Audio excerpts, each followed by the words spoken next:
Primera de Timoteo capítulo 6, verso 3, y vamos a leer hasta el versículo 7. Gracias por ponerse de pie. Si alguno enseña otra cosa y no se conforma a las sanas palabras de nuestro Señor Jesucristo y a la doctrina que es conforme a la piedad, está envanecido, nada sabe y delira acerca de cuestiones y contiendas de palabras, de las cuales nacen envidias, pleitos, blasfemias y malas sospechas. disputas necias de hombres corruptos de entendimiento y privados de la verdad, que toman la piedad como fuente de ganancia. Apártate de los tales. Pero gran ganancia es la piedad acompañada de contentamiento. Porque nada hemos traído a este mundo y sin duda nada podremos sacar o llevarnos. Padre, gracias por tu palabra. Bendita es tu palabra. Que tu palabra, Dios, en esta tarde hable a nuestros corazones y que la enseñanza que voy a dar, Señor, de tu palabra, Señor, sea luz y lámpara a nuestras vidas, porque es tu palabra, Dios, la fuente de toda enseñanza. En el nombre de Jesús, Señor. Amén. Amén. Gracias. Muy agradecido. El apóstol Pablo le enseña a Timoteo de cómo debe ser un siervo de Dios, y en realidad, aunque él estaba hablando a Timoteo de cómo debe ser aquellos que sirven a Dios, la enseñanza es para toda la iglesia. Habían algunos que en aquella época predicaban la palabra o eran gente muy piadosa, muy religiosa, y de eso sacaban ganancias, sacaban provecho, se aprovechaban de la gente para hacerse dinero. Y Pablo le está diciendo a Timoteo, no hay que ser así. Uno tiene que aprender a contentarse con lo que Dios le da. ¿Cuántos creen eso? Ahora, contentamiento no significa que usted va a aceptar vivir en miseria. Hay una diferencia entre contentamiento y vivir en miseria. ¿Sí? A ver, ¿cuántos aquí les gusta comer bien? Ahora, comer bien para usted puede significar algo, para Felipe, diferente a lo que signifique para la pastora Rodelia o para la tía que está allá atrás. Quizás para Felipe comer bien puede ser arroz con pescado frito. Para Rodelia puede ser patacones con pollo asado, con pescado frito y ensalada de papa. Para la tía allá atrás puede ser arroz con huevo. ¿Sí o no? Hay diferencia. Nos gusta vivir bien. A todos nos gusta vivir bien. A todos nosotros quisiéramos tener una buena hamaca donde dormir, una buena cama donde dormir, una casa decente. Pero para otros, una casa decente es una casa de 2 pisos, 10 habitaciones. Para un cuna eso sería una bendición, porque acomodamos a todo el mundo bien con 10 habitaciones. ¿Sí o no? No se rían, yo estoy hablándole de cosas serias. Se está riendo. Entonces, la perspectiva de nosotros de contentamiento puede variar. La perspectiva de lo que es vivir con conformidad puede variar, y Dios le está diciendo a Timoteo, Pablo le está diciendo a Timoteo, de parte del Espíritu Santo, aprende a tener contentamiento. Tienes poco o tienes mucho, tienes que aprender a tener contentamiento. Y ese es un principio que hay de mayordomía. ¿Por qué voy a hablar de eso en este día? Porque a veces nosotros le decimos al Señor, yo no puedo darte, yo no tengo para darte, yo no tengo suficiente. Y déjeme decirle que eso es una mentira. Eso es algo que nos han metido aquí en la cabeza y eso es una mentira. Todos nosotros, todos, siempre tenemos algo que podemos darle a Dios. Amén. Diga conmigo amén si lo cree. Todos podemos darle siempre algo a Dios. El problema no está en lo mucho o en lo poco que tenemos. El problema está en aprender a serle fiel, sincero, honesto y estar contento con Dios. Amén. Hace algún tiempo ya había una oveja en la iglesia. Yo creo que esa era la persona en la iglesia, en Casa de Gracia, que más dinero ganaba de todos los que iban ahí. Me atrevo a casi asegurar eso, con excepción de una persona que tenía su propio negocio, pero alguien que trabajaba, que no tenía su negocio, que él trabajaba para otros, trabajaba en la comisión del canal, y yo sé que él hacía buena plata, buen dinero, porque él es explosivista marino, y esa gente arriesgan su vida, aunque parece un trabajo sencillo, es un trabajo muy riesgoso, y ganaba bien, o gana bien, porque creo que aún trabaja ahí, ya no está en la iglesia. Y los domingos, en el culto, esa persona venía, ponía una ofrenda, pero no diezmaba. Un día se me acerca y me dice: pastor, ore porque hay un negocio de mucho dinero. Él era de estos consultores en ese tiempo, empezando el siglo donde estamos. Estaba de moda estos asuntos de consultoría de medio ambiente para los proyectos de construcción, que eso había que hacerlo, y pagaban bien por eso, pagan bien. Si ese negocio sale, pastor, a la iglesia le va a tocar una buena platita. Y yo lo miraba, todos los domingos siempre mencionaba algo de eso, se me acercaba y me lo decía. Y yo con ganas de decirle: hermano, pero si con lo que usted tiene ahora mismo no da, ahora cuando eso salga, menos va a dar. Porque si en lo poco no soy fiel, ¿cómo Dios me va a poner sobre lo mucho? ¿Y cómo voy a ser fiel sobre lo mucho? Yo tengo que aprender a ser fiel en lo poco. Amén. Amén.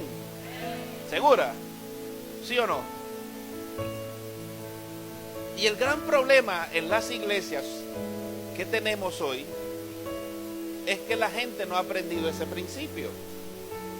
Entonces nos encontramos con algunas situaciones como cuál.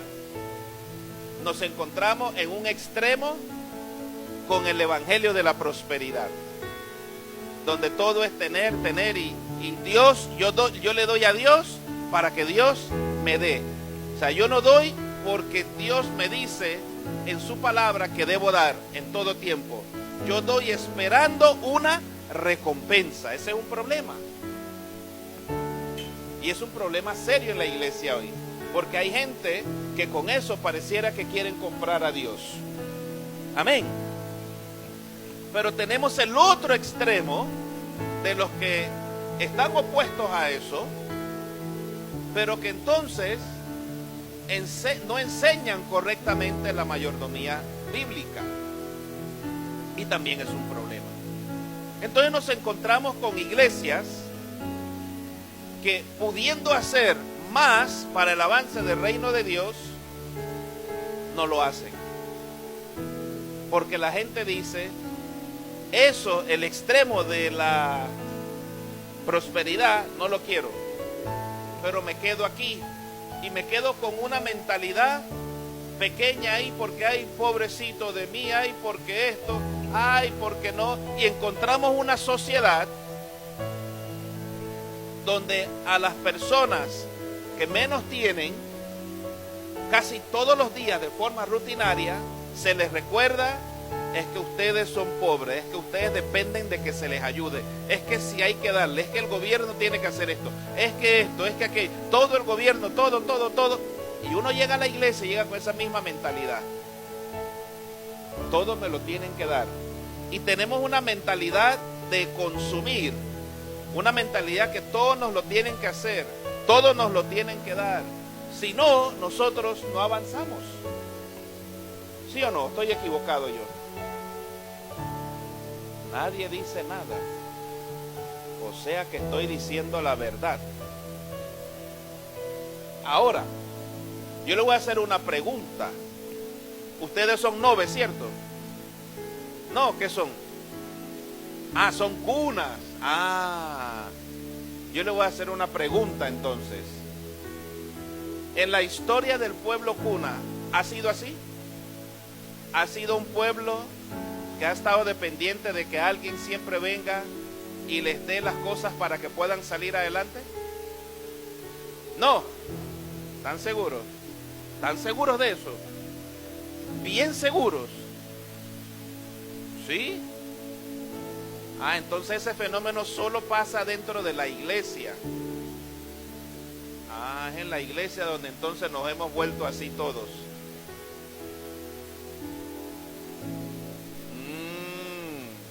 Porque ¿sabe qué? Nosotros los negros en la historia tampoco hemos sido así. Pero mire la sociedad panameña. Escuche las noticias. La gente que dice, yo venía hace un rato entrando aquí, donde está el campo de juego, está la hierba alta. Y yo dije en voz alta, estamos esperando que venga el gobierno a cortar la hierba. ¿Usted sabe cuántos residentes hay en este lugar? ¿Cuánta gente vive aquí alrededor? ¿Cuánta gente usa ese cuadro? Si el gobierno no viene a cortar la hierba, nadie se organiza para cortar esa hierba. ¿Ven que lo que estoy diciéndole no es una mentira? Nosotros podemos tener basura acumulada por todas partes, pero decimos, el carro de basura no pasa. Pero ¿sabe quién echó la basura ahí? Nosotros. Sacamos la basura de la casa, la tiramos en un lugar donde a mí no me molesta, pero estoy molestando a otros y en general, al final estoy incomodando a todo el mundo. El carro de basura no pasa, eso es verdad, no pasa suficiente. ¿Los gobiernos pueden hacer mejor? Sí, es verdad, pero nosotros no contribuimos al problema. Cuando yo era niño decía mi tío, esa basura no se queda ahí, la quemo. Y mi tío la quemaba porque dice, eso trae parásitos, eso trae esto, y al final, ¿quién se enferma? Nosotros mismos. ¿A dónde quiero ir con esto, mis amados hermanos? No me miren con cara de gente muy seria, porque sé que son serios, pero no tanto. ¿A dónde quiero llevarles con todo eso? Acompáñenme a Ageo, capítulo 2, por favor. Ageo, capítulo 2. Usted entenderá por qué estoy hablando de eso. Yo el viernes estuve donde la pastora Berenice, este hermano muy amablemente, que nunca me acuerdo de su nombre, me tradujo, porque lo he visto aquí, lo vi allá, lo veo donde Ana, lo veo donde Eudilio, lo veo en todas partes, lo veo ya. Sí, yo creo que está siguiéndome. Lo montaron ahí de espía. Siga al pastor Maquela para ver qué va a decir. Y yo estuve hablando de esto, pero de otra forma. Amén.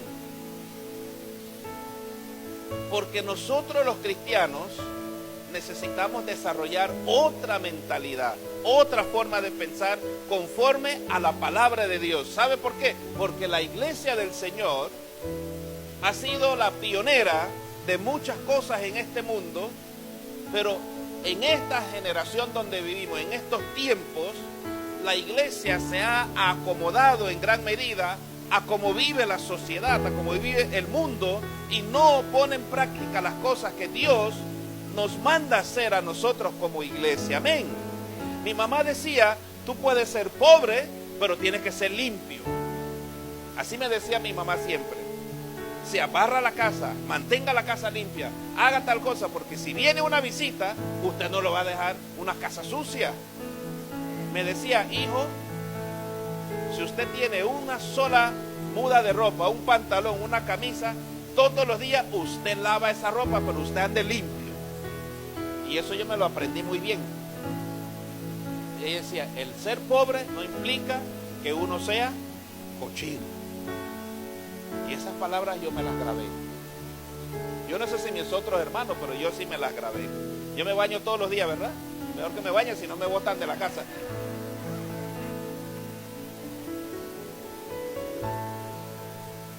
Hay principios de la vida, hay principios naturales que conectan con los principios que Dios ya mandó. Amén. Pero a veces nosotros nos conformamos, pastor, no podemos hacer más, no podemos aquello, no podemos esto, no alcanza. Mire, yo le decía el viernes en la iglesia, yo quisiera que todos los pastores de la iglesia wesleyana, todos,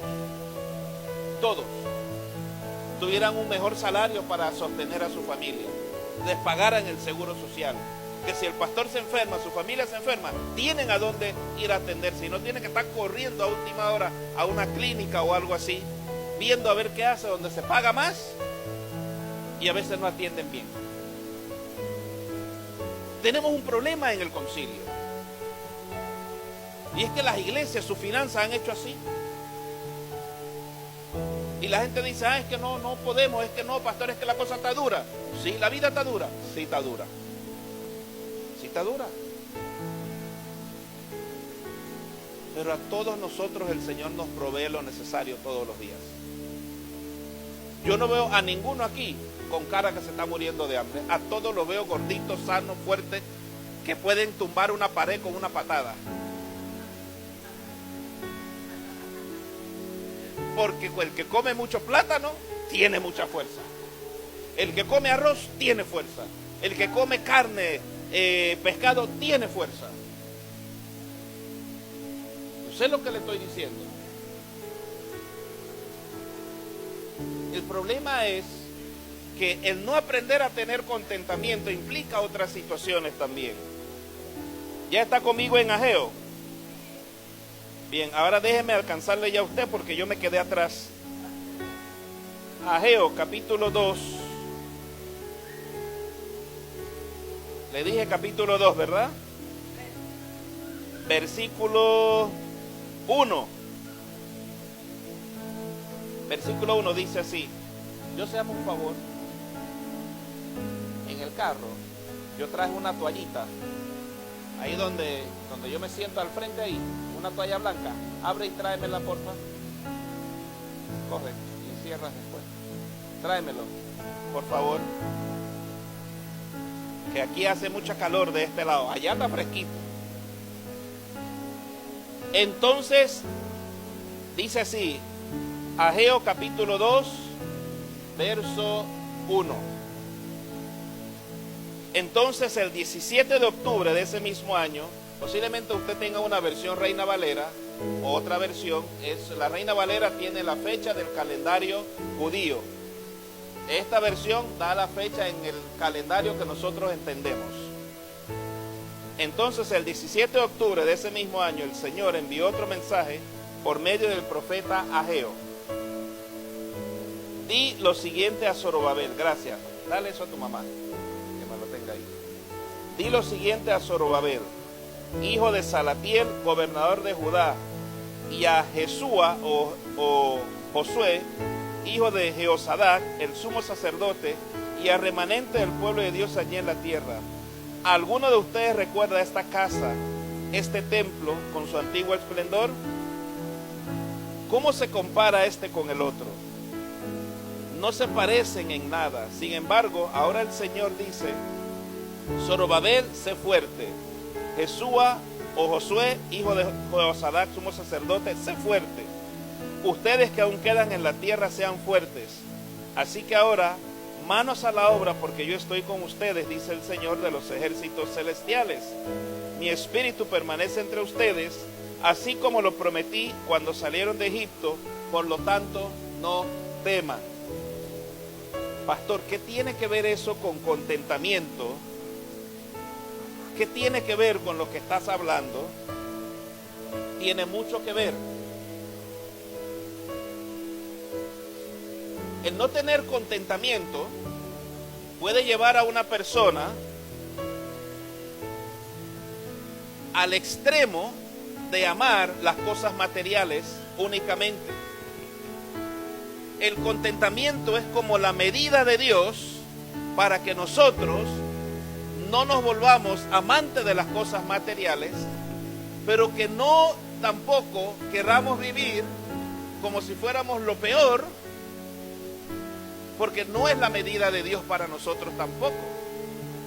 Dios quiere que yo aprenda a disfrutar lo que Él me dé, a disfrutar aquello del esfuerzo que Él me permite hacer de mi trabajo. Amén. Eso es tener contentamiento. Que si yo veo a una persona que tiene más de lo que yo tengo, yo no tengo por qué envidiar eso. Yo disfruto lo que Dios me dio a mí, lo que el esfuerzo Dios me permitió tener. Amén. Ahora, no confunda eso tampoco con la injusticia social, ¿ok? Entonces, voy a hablarle clarito para que todos estemos claros aquí.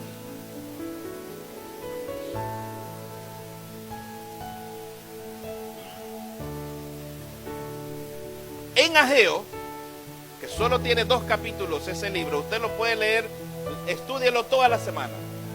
Toda esta semana dedíquese a leerlo y estudiarlo. En Ageo había un problema, en el libro de Ageo. Dios le está hablando al gobernador, a un líder y al sumo sacerdote, Yeshua o Josué, que fueran fuertes, que se esforzaran. ¿A qué? Resulta que Nehemías y Esdras ya habían venido de vuelta. Se habían levantado los muros. Se habían encontrado los rollos. Recuerda, en Esdras habían leído la palabra ese día y todos los cunas se pusieron a llorar por la palabra. Digo, todos los judíos se pusieron a llorar el día que abrieron los rollos. Eso está en el libro de Nehemías y en el libro de Esdras, porque la leyeron. Tenían años que no leían la palabra de Dios. Encontraron el pasaje donde el Señor les prometía todo lo que Él les prometía a ellos y que si se arrepintieran, etcétera. Y el pueblo lloró y gimió y se comprometieron delante de Dios. Aún aquellos que estaban casados con mujeres que no eran judías, que habían hecho lo que no era, decidieron dejar esas mujeres para consagrarse a Dios. Pero pasaron los años, 5 años, 10 años, 12, como unos 20 años habían pasado. Y los que habían vuelto se acomodaron. Tenían ya su casita, otros tenían una casa más grande, ya había muro, estaban seguros, se sentían felices, se sentían cómodos, no amenazados, ya no estaban viviendo en tierra extranjera. Pero había un problema, que nadie le había prestado atención. No tenían dónde congregarse. No había templo. Y en aquellos días, el templo representaba el lugar de la presencia de Dios en medio del pueblo. Representaba el lugar donde la palabra se enseñaba, donde la gente se reunía en torno a eso, como Dios había mandado, y había palabra, había ofrenda, había celebración, había adoración, había alabanza. Amén. Y resulta que todos estaban viviendo bien, comiendo bien, pero todos se habían olvidado de Dios. Si no había templo, tampoco había diezmo. Nadie daba ofrenda ni diezmaba a Dios nada. Se mataban todos los animales y se los comían. Y Dios les había ordenado a ellos que de forma indefectible, es decir, sin dejar de hacerlo, tenían que siempre presentar diezmos, tenían que presentar ofrendas, tenía que haber sacrificio de perdón de pecados, tenía que haber una serie de cosas para recordarles lo que Dios había hecho por ellos cuando los sacó de Egipto y desde antes, y para recordarles a qué habían sido llamados ellos, a ser un pueblo que debieron mostrar a los otros pueblos quién era ese Dios todopoderoso y ese Dios que los amaba. Y eso no se estaba dando. Ellos estaban todos muy felices. Y este fin de semana, ¿a dónde vamos? Al McDonald's a comer porque hay plata. vámonos allá este fin de semana de quincena, vámonos allá a Leonardo a comernos una pizza. ¿Ah? Y los que menos tenían, vámonos al Pío Pío, allá a comernos aunque sea un hígado frito, una cosa así. ¿Ah? Nadie se preocupaba del templo, nadie se preocupaba de la palabra de Dios. Eso no estaba en la mente de ninguno de ellos. Nadie se estaba preocupando incluso de los levitas. Y aún los levitas no hacían lo que tenían que hacer. Y Dios le da una palabra a Ageo, diciéndole, ve al pueblo y háblale. Y él fue al pueblo y le habló. ¿Y qué les dijo? Lo que les acabo de decir. Ustedes han estado viviendo en casas muy bonitas, ustedes han estado muy bien, pero no se han fijado en algo. A pesar que estaban bien, sembraban 100 libras de arroz y tenían que cosechar 100 libras de arroz, no cosechaban 20. Comían y tenían, pero no se saciaban, querían más, no les alcanzaba.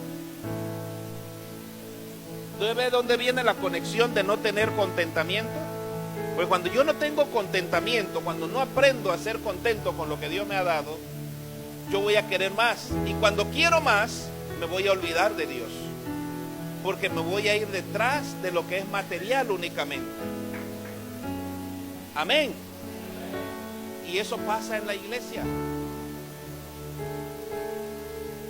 Y cuando yo me vuelvo una persona que no tengo contentamiento, aún me olvido de acordarme de los que menos tienen. Y había una ley en Israel que Dios había dejado. Se los dejó desde allá cuando los sacó de Egipto y estaban en el monte Sinaí cuando Él se les apareció. ¿Saben cuál es esa ley? ¿Alguien ha leído la historia de Ruth? Aquellos que tenían tierras que sembraban, Dios les dijo, no cosechen todo lo que siembran. Dejen para que aquellos en Israel que no tenían tierra, las viudas, pudieran ir a recoger, a espigar, y tenían para trigo, para hacer las masas, la harina, y poder prepararse alimento y no morirse de hambre. Eso no se estaba dando en Israel en aquella época.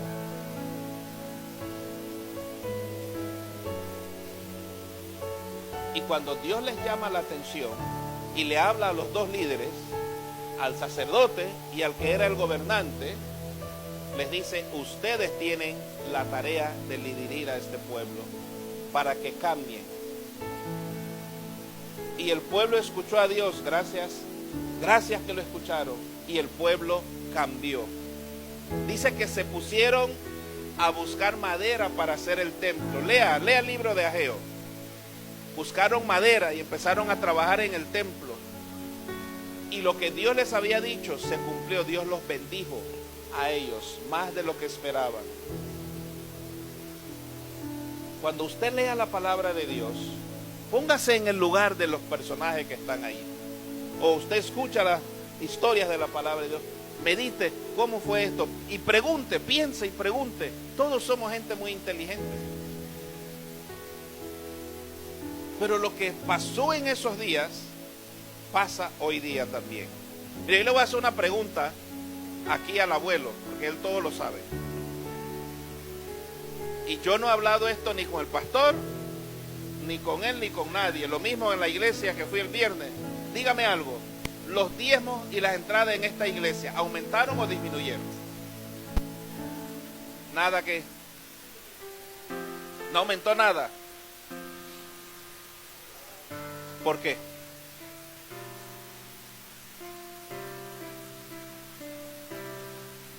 Se ríe.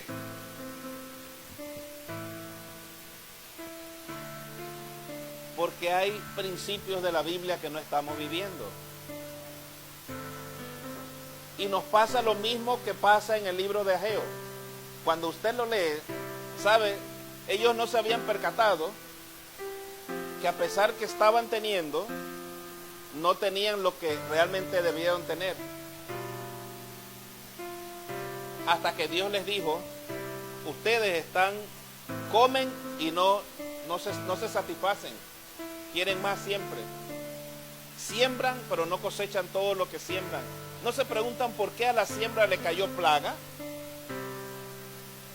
No fue que Satanás mandó una plaga. No fue que la plaga se apareció porque sí. Dios les mandó la plaga llamándoles la atención para que recapacitaran y no estaban conscientes. ¿Por qué? No estaban en conexión con Dios. Amén. ¿Amén o no amén?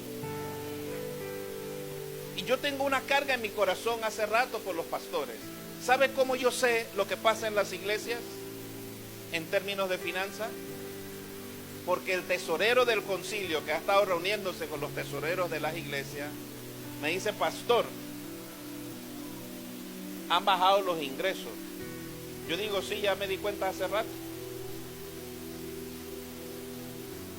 Y cuando yo veo eso, yo digo: hay un problema en la salud de la iglesia. Hay un problema en la vida espiritual de la iglesia. Nosotros no lo vemos así, generalmente, pero así es como Dios lo ve. ¿Usted sabe por qué Dios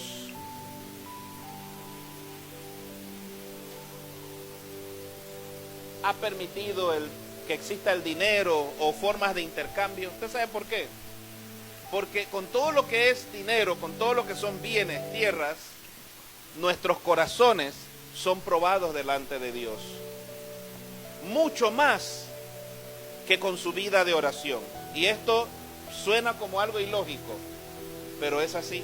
¿Se acuerda de Ananías y Zafira? Le prometieron a los apóstoles darles una ofrenda, un dinero de un terreno, y después decidieron dar menos. Podían dar menos, claro, pero todo lo que tenían que hacer era decirle: Pedro o fulano, quien haya sido el apóstol, mira, dijimos que vamos a dar 30, pero decidimos vamos a dar tanto por esta y esta situación. No lo hicieron, mintieron. ¿Recuerdan a la viuda? La que llegó y dio la ofrenda cuando todos los demás estaban dando y Jesús estuvo mirando. ¿Qué dijo Jesús? Ella dio más que todos los demás. ¿Por qué? Ella dio menos de un centavo en ofrenda, menos de un centavo. Jesús dijo: dio más porque ella dio lo que tenía. Ella dio de corazón sincero. Los demás estaban mirando: ah, tengo 20, voy a dar 5 nada más. Es que los otros 15 los tengo para un negocio. Yo espero que usted me esté escuchando en esta noche, porque sé que no es un tema muy agradable, pero lo que le estoy diciendo es porque quiero que Dios bendiga su vida y bendiga su casa, más allá de lo que usted puede imaginarse.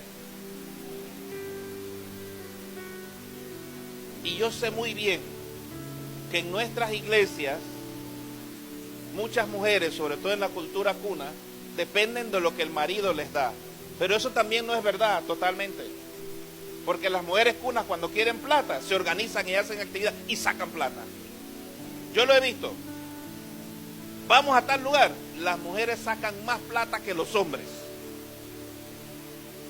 Y a mí no me echen cuento, ahí están organizando una actividad que era un hotel y apenas oyeron hotel. Ah, vámonos para allá. Venden madu, venden chicha, venden al esposo si es posible.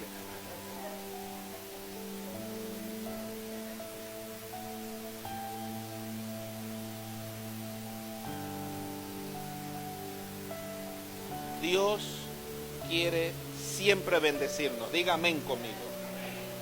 Dios siempre nos quiere bendecir.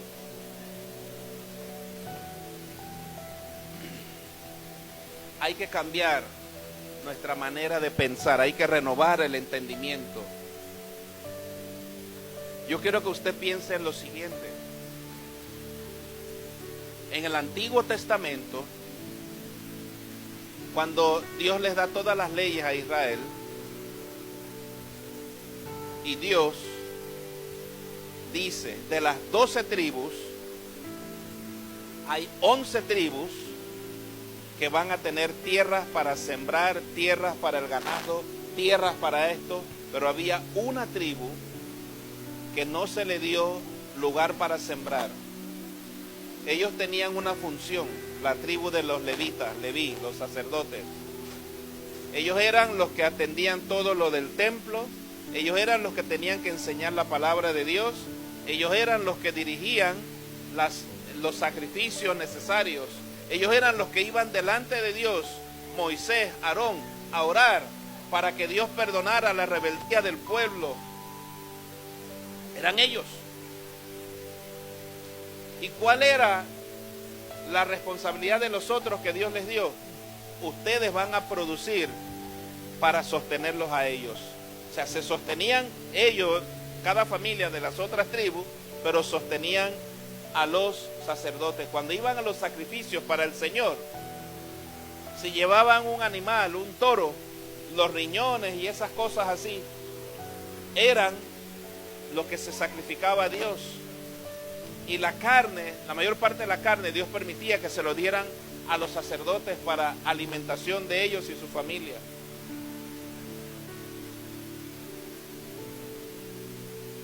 Cuando viene el Nuevo Testamento, los que nos llamamos hoy en día cristianos, ya no sacrificábamos toros, pero la gente daba para el sostenimiento de la iglesia. Porque siempre ha habido en la palabra de Dios el principio de que quienes sostienen a la iglesia son los miembros, son los feligreses. ¿Cómo está tratando usted a su pastor y a su pastora y a la familia pastoral? ¿Los están honrando con sus ingresos? Usted dirá, es que el pastor y la pastora, ellos son gente de negocio, ellos son millonarios, ellos estampan vasos, imprimen suéter, hacen esto, tienen al hijo en escuela privada, el otro va a la universidad, quiere ser doctor, abogado, astronauta, ya no sé ni qué quiere ser. El pastor está estudiando, por eso está allá en la labor social y por ahí viene llegando aquí en cualquier momento. Dios no nos dice que miremos eso.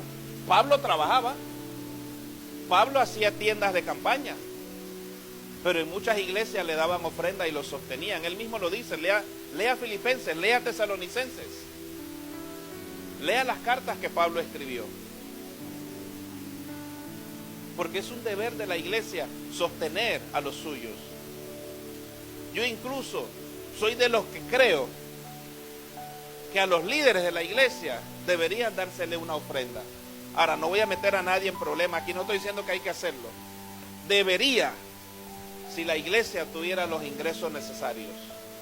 En algunos lugares hay líderes que su trabajo es su liderazgo en la iglesia. Ese es su trabajo, 24 horas al día. Digo, 8 horas al día, o 10. ¿Cómo trata usted a la familia pastoral?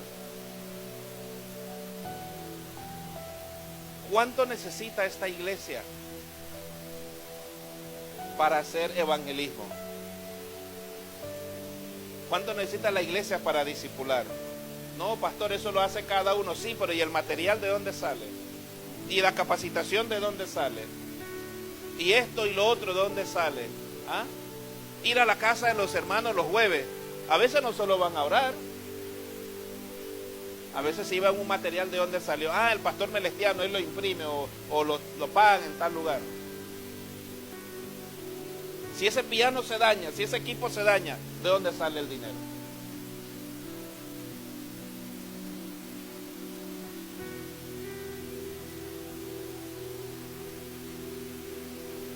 ¿Usted me sigue queriendo? Pues yo los quiero a todos. Y deseo lo mejor para ustedes de parte de Dios.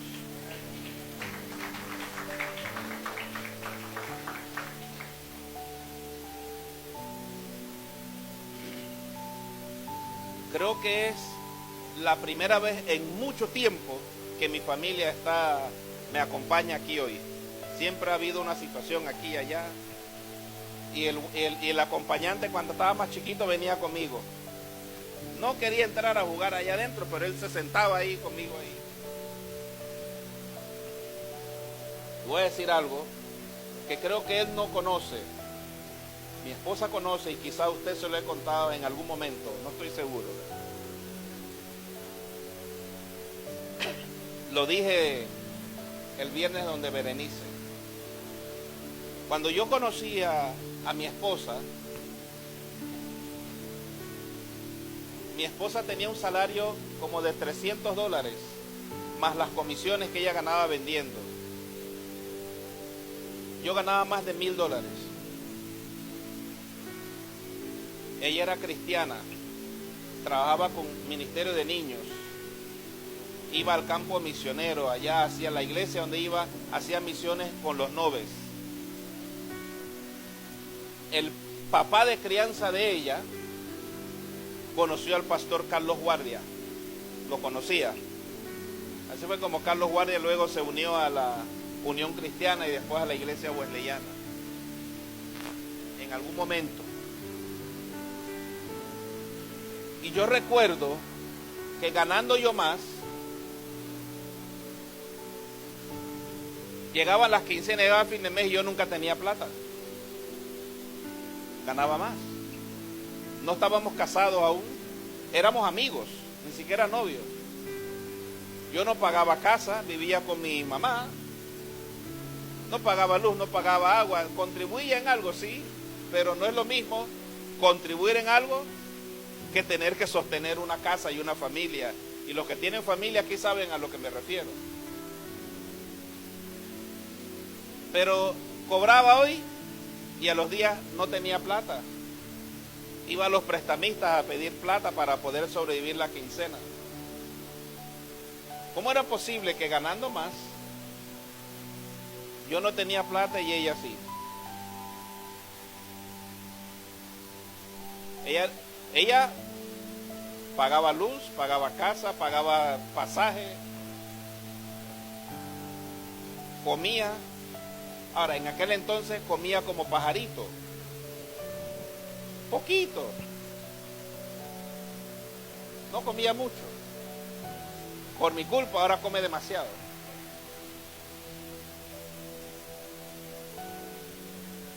El punto es,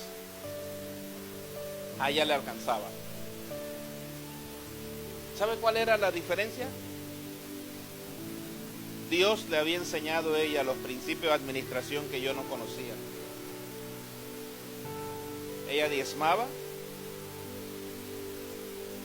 ella administraba su plata con principios bíblicos que aprendió y al día de hoy lo sigue haciendo. Y por eso yo sé lo que dice Ageo, es verdad.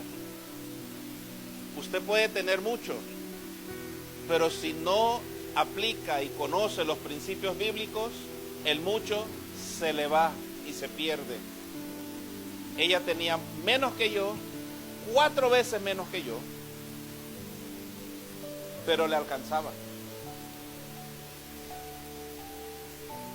Yo tuve que aprender. Ella me ayudó. De hecho, ella es mi madre espiritual para los que no saben. Ella me llevó a los pies de Cristo. Yo conquisté la hermosura para mí y ella conquistó mi alma para el Señor. Amén.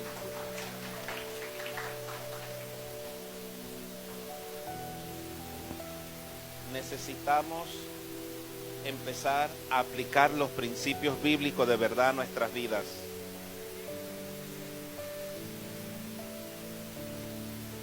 Usted y yo podemos ver más de la mano de Dios en nuestras vidas si empezamos a aplicar a nuestras finanzas, a cómo usamos los recursos que Dios nos da, no solo las finanzas, cómo usamos nuestro tiempo, cómo invertimos el dinero, cómo hacemos esto, cómo hacemos aquello, con lo que Dios nos da. ¿Qué hace usted con los talentos que Dios le da? ¿Qué hace usted con los dones que Dios le ha dado? ¿Está usted aquí en la iglesia contribuyendo a formar casas de paz? ¿Se está uniendo a un equipo de trabajo de esos? ¿O solo estamos aquí los domingos recibiendo palabra y palabra y palabra y palabra, pero no estamos haciendo nada con eso? Todo eso tiene que ver con ser buenos mayordomos del Señor. Todo eso tiene que ver con contentamiento. Yo quiero que su vida sea bendecida.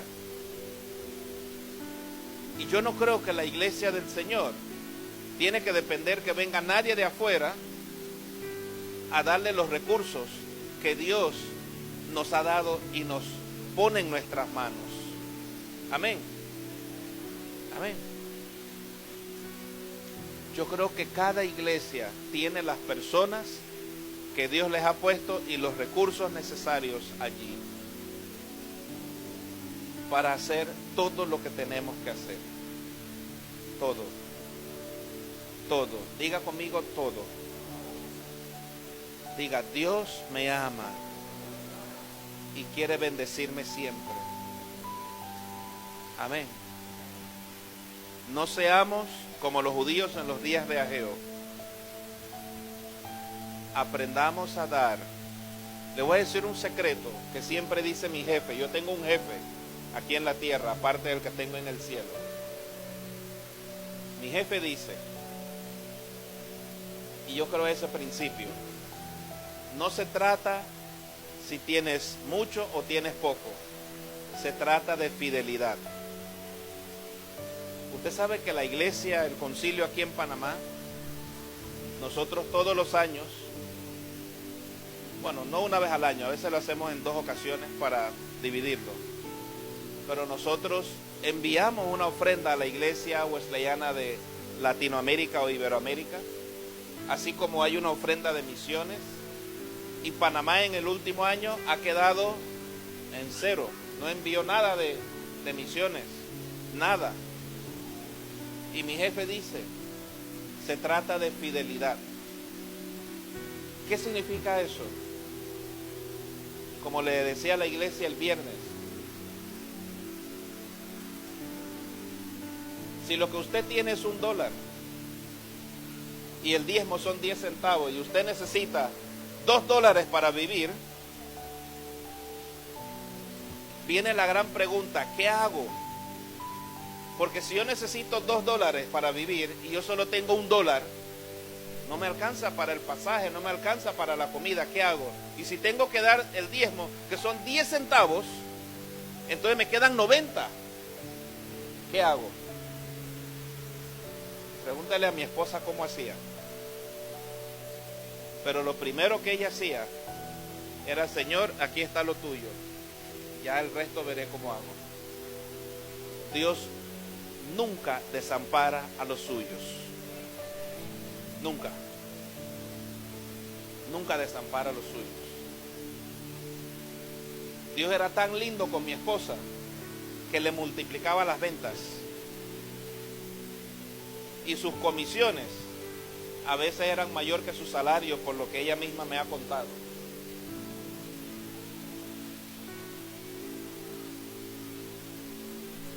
Y yo vi eso en mi vida también. Cuando yo aprendí el principio de darle al Señor, cuesta al inicio. De repente usted dice, no, yo no puedo dar eso, Señor. Bueno, no hay problema, pero sea honesto con Dios. Señor, yo tengo esto para darte y eso es lo que voy a dar. Y pídele a Dios, ayúdame a ordenar la parte de finanzas, ayúdame a ordenar mi tiempo, ayúdame a creer en ti más. Ayúdame. Cuando nosotros nos casamos a los 6 años más o menos de estar casados, a ver, sí, como a los 5 o 6 años, aquí hay algunas que han ido a mi casa, ¿cierto? Pero usted no conoció mi casa como era antes. Sí. Ese lugar donde vivimos, nosotros llegamos un día al banco con las llaves en mano, decirle al banco, aquí está su casa, no lo podemos seguir pagando. Por allá por el año 2002, 2003. Usted sabe cuando usted le debe al banco, el banco llama en la mañana, en la tarde, en la noche, usted está dormido a las 11 y lo están llamando. Y ya nosotros no aguantábamos esa presión, porque no podíamos seguir pagando la casa. Y no voy a contar todo el testimonio como pude hacerlo ese día ya, por el cuestión de tiempo. Pero Dios hizo tantas cosas. Y puso a alguien que trabajaba en banco que nos dijo, ustedes hagan esto y el banco debe buscarles un lugar a ustedes porque eso es una ley que hay. Nosotros hicimos todo eso y fuimos con las llaves y de aquí está. Ese día nos sentamos en una mesa Ellos de un lado, nosotros del otro lado. Y cuando les dijimos eso a la gente del banco, ¿saben lo que dijeron? Nosotros no les queremos quitar la casa. Nosotros no estamos interesados en quitarle la casa. Y debíamos como 3 meses de casa, o 4. Nosotros con ganas de quitarnos la deuda y el dolor de cabeza. Ellos nos dicen, no, nosotros no queremos quitarle la casa. Nosotros les vamos a hacer una propuesta. Se fueron allá, regresaron con una propuesta. Más deuda. Usted sabe que el banco arregla todo con más deuda. Te baja la letra, pero tiene más deuda. Nosotros nos miramos y dijimos, está bien. Sí perdimos un auto que teníamos, nos lo quitaron. Y ese día que yo fui a entregar ese auto, lo llevé al lugar que me dijeron que tenía que ir. Era como que un peso se me quitó de encima. Estaba triste, sí, pero se me quitó un peso y Dios me abrió los ojos para ver que ese vehículo, a diferencia de la casa, era un objeto de idolatría mío. Yo amaba ese carro. Era un carro color turquesa. Usted se imagina un negro en un carro turquesa. Qué pifia los 90. Se fue. No duré mucho donde eso en el corazón ya no valía porque Dios trató conmigo. Y el día del evento del banco, de la casa, creo que fueron la misma gente del banco que nos dijeron, vamos a hacerle este trato, pero confiamos y sabemos que ustedes van a pagar esta casa antes. Creo que fue así, ¿verdad? Y efectivamente esa casa Dios nos la permitió pagar antes. Pero usted sabe, en esa casa inició la iglesia Casa de Gracia. En esa casa oramos por gente que fueron liberados de demonios. Hoy en día es una pastora, una iglesia muy grande allá por los lados de Pacora. En esa casa hay gente que recibieron al Señor, hay mujeres que fueron sanadas emocionalmente y hoy son cristianas firmes en Dios. Entonces Dios tenía un propósito en ese lugar y un propósito con nosotros.